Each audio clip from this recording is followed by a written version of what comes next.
100 citações de Alexis de Tocqueville.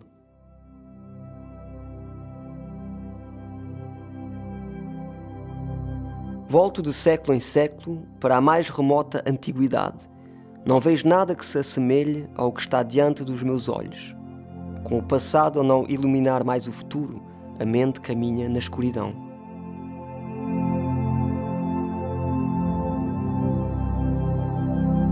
Os franceses contam sempre, para se salvarem num poder que odeiam, mas salvarem-se a si próprios é a última coisa que lhes vem à cabeça.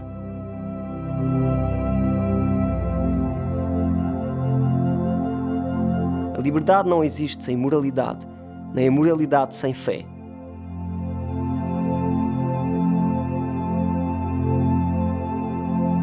Os povos democráticos têm um gosto natural pela igualdade. Querem-no em liberdade e, se não o conseguem obter, ainda o querem em escravatura.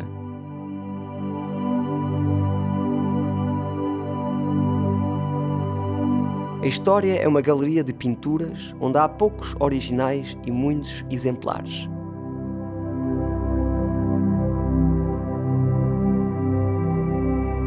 Educação, bem como a caridade, tornou-se um assunto nacional para a maioria das pessoas hoje em dia. O Estado recebe e frequentemente tira a criança dos braços da sua mãe e confia-os aos seus agentes. É o Estado que se encarrega de inspirar sentimentos e fornecer ideias a cada geração. A uniforme reina na educação como em tudo o resto. A diversidade, tal como a liberdade, desaparece diariamente.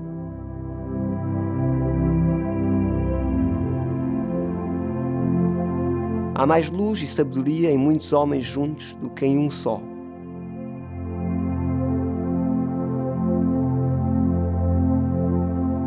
O gosto pelo serviço público e o desejo de viver de impostos é a grande e permanente enfermidade da França.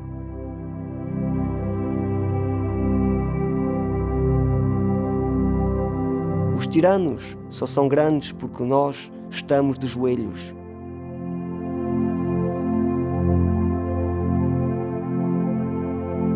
A concentração do poder e a servidão individual aumentarão nas nações democráticas, não só em proporção à igualdade, mas também devido à ignorância.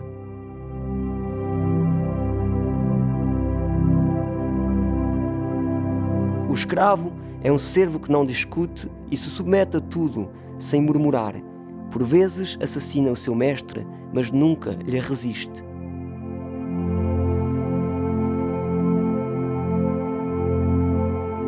Só Deus pode ser todo-poderoso em segurança.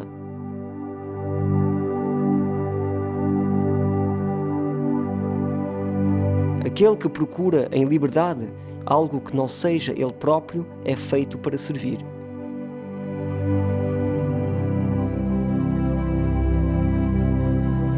Os próprios déspotas não negam que a liberdade é excelente.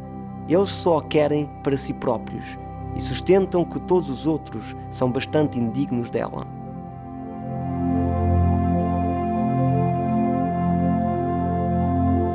Os grandes homens são apaixonados pelas pequenas coisas, quando sentem falta das grandes.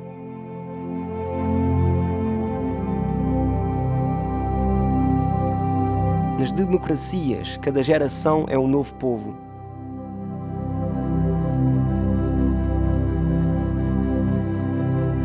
Não se deve desprezar o homem se se quiser obter grandes esforços dos outros e de si próprio.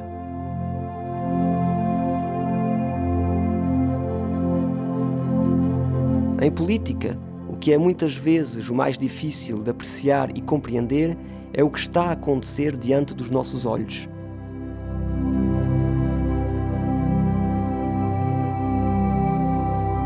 Considero profana e detestável a máxima de que em assuntos do governo a maioria de um povo tem o direito de fazer tudo.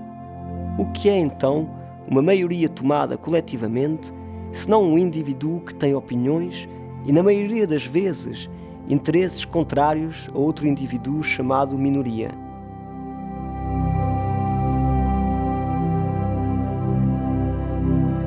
A democracia expande a esfera da independência individual, O socialismo apertou-a. A democracia dá a cada homem o seu pleno valor. O socialismo faz de cada homem um agente, um instrumento, uma figura. Democracia e socialismo estão unidos por uma palavra: igualdade. Mas note-se a diferença. A democracia quer igualdade na liberdade e o socialismo quer igualdade nos genes e na servidão.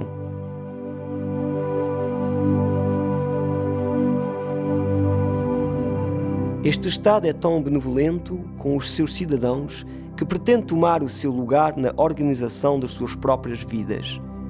Irá ao ponto de os impedir de viver para melhor os proteger de si mesmos?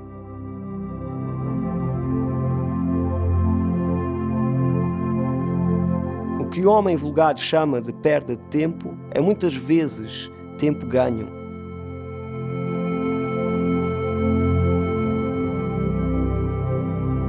O momento mais perigoso para um mau governo é geralmente quando este começa a reformar-se.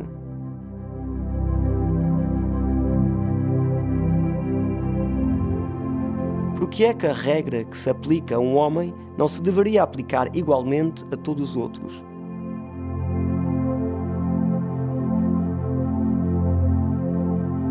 Na política, a comunidade de olhos forma quase sempre a base das amizades.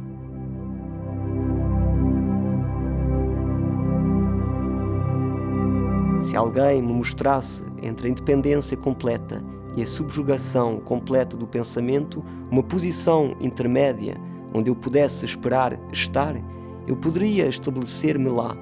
Mas quem irá descobrir esta posição intermédia?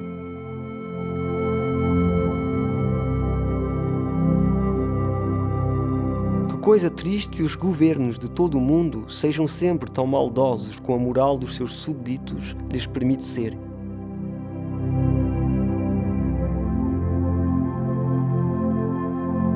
Esta mesma igualdade que torna o indivíduo independente de cada um dos seus concidadãos, em particular o livre, isolado e indefeso à ação do maior número.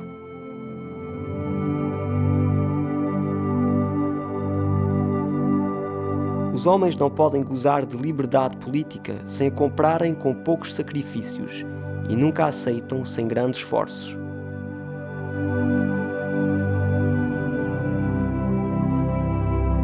A providência não criou a raça humana, nem inteiramente independente, nem inteiramente escravizada. É verdade que a providência traça um círculo fatal à volta de cada homem, do qual ele não pode escapar, mas dentro dos seus vastos limites, o homem é poderoso e livre. Os povos também o são.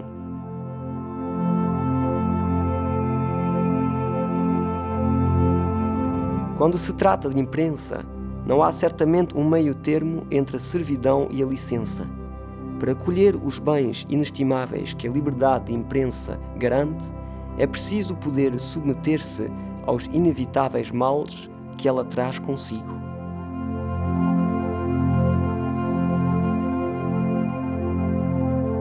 Há hoje em dia muitas pessoas que se acomodam muito facilmente a este tipo de compromisso entre o despotismo administrativo e a soberania do povo, e que pensam ter garantido suficientemente a liberdade dos indivíduos quando é ao poder nacional que o entregam. Isso não é suficiente para mim. A natureza do mestre é muito menos importante para mim do que a obediência.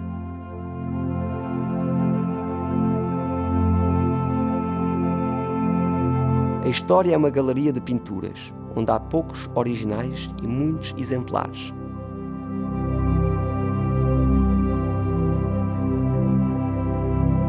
Em geral, apenas as concepções simples apreendem as mentes do povo. Uma ideia falsa, mas clara e precisa, terá sempre mais poder no mundo do que uma verdadeira, mas complexa.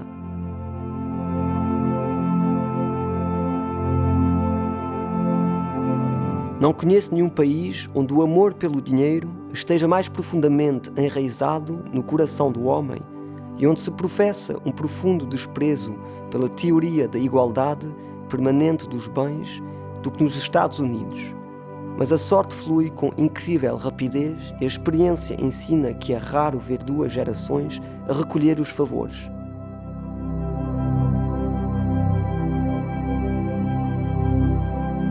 Em tempos de aristocracia, cada homem está sempre muito ligado a vários dos seus concidadãos, de modo que um não pode atacar o outro até que os outros venham em seu auxílio.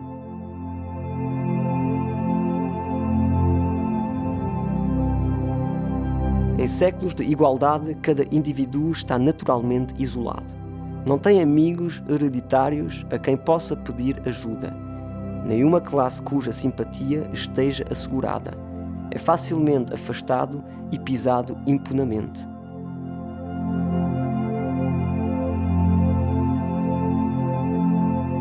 Hoje em dia, um cidadão oprimido só tem uma maneira de se defender, que é dirigir-se a toda a nação, e se for surdo à raça humana, ele só tem uma maneira de o fazer, e que é a imprensa.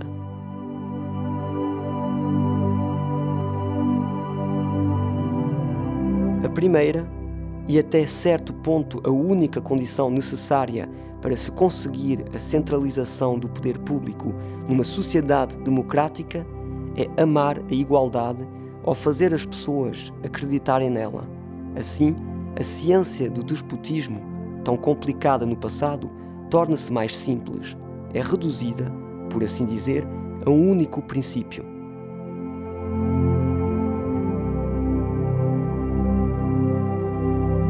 À medida que os cidadãos se tornam mais iguais e mais parecidos, a inclinação para acreditar cegamente num determinado homem ou numa determinada classe diminui. A vontade de acreditar aumenta e cada vez mais é a opinião que lidera o mundo.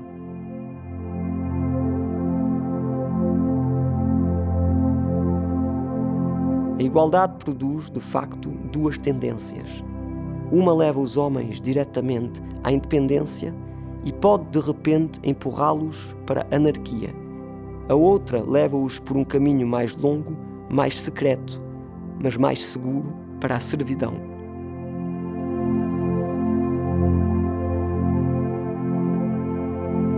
A maioria acredita que o governo está a fazer mal, mas todos acreditam que o governo deve agir constantemente e fazer tudo o que for possível.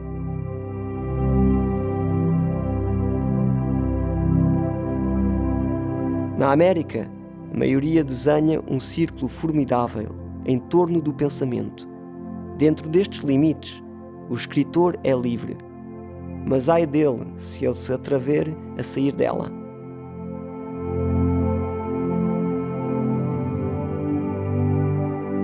Correntes e carrascos foram os instrumentos em tempos utilizados pela tirania.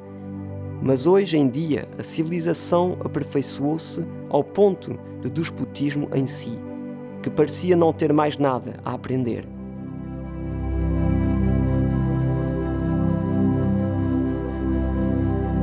Os príncipes tinham, por assim dizer, materializado a violência. As repúblicas democráticas de hoje tornaram-na tão intelectual como a vontade humana que procura a coagir. Sob o governo absoluto de um, o despotismo, para alcançar a alma, atingiu o corpo grosseiramente, e a alma, escapando destes golpes, elevou-se gloriosamente acima dele. Mas nas repúblicas democráticas não é assim que a tirania prossegue. Ela deixa o corpo e vai diretamente para a alma.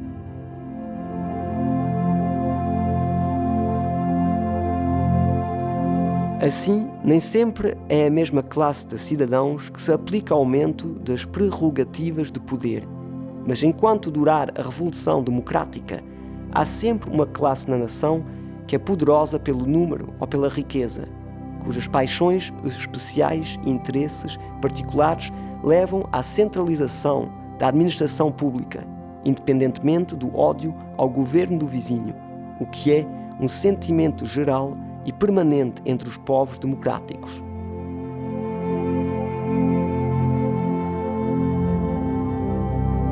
Esquecemos que é especialmente nos pormenores que é perigoso escravizar o homem. Eu, pela minha parte, estaria inclinado a acreditar que a liberdade é menos necessária nas grandes coisas do que nas menores, se pensasse que nunca se poderia garantir uma sem possuir a outra.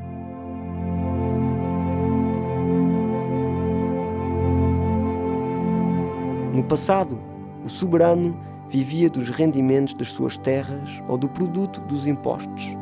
Isto já não acontece hoje, uma vez que as suas necessidades cresceram com o seu poder.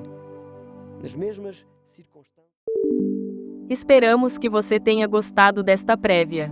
Para continuar ouvindo este audiolivro no Google Play Livros, use o link na descrição do vídeo.